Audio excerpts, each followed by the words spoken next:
For many years, I, had just been carrying PTSD and not really being honest about it.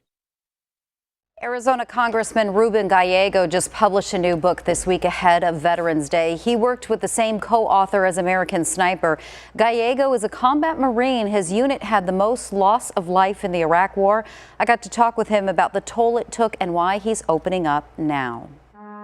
I had this, deep void in my soul, my heart, that I was trying to fill with, artificial successes instead of actually dealing with the trauma that I had been carrying for 15 years. Ruben Gallego said he didn't want to write this book, but he couldn't keep the story of the men he served with locked inside forever. I was in pretty much consistent combat for 6 months. His Marine unit, the 3rd Battalion, 25th Regiment, once dubbed Lucky Lima, lost 22 Marines and a Navy corpsman in just 6 months in Iraq.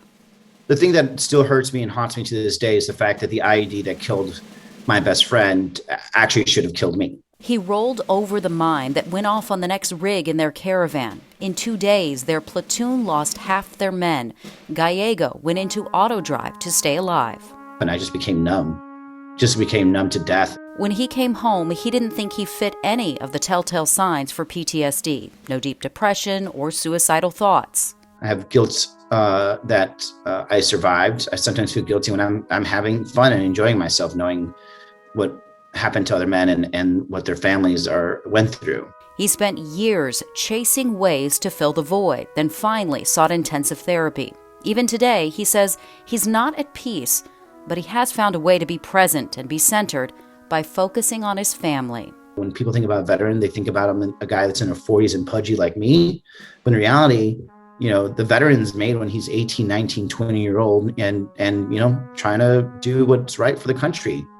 So this isn't another war story. This is about those men, the ones who died, and the others like him who had to find their way to live on.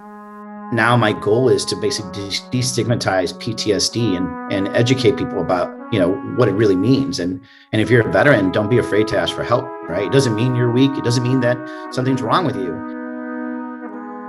He covers a lot of ground, Nicole. Yeah, he sure does. So in fact, after the January 6th siege on the Capitol, he says things kind of came back full circle. Fighting for democracy as a Marine and politician, his publisher wanted him to add that in, so he did. He went back and made the final edits on his honeymoon, if you can believe it. They called us lucky. The life and afterlife of the Iraq War's hardest hit unit, available right now. We've got a link in the story on our website, azfamily.com.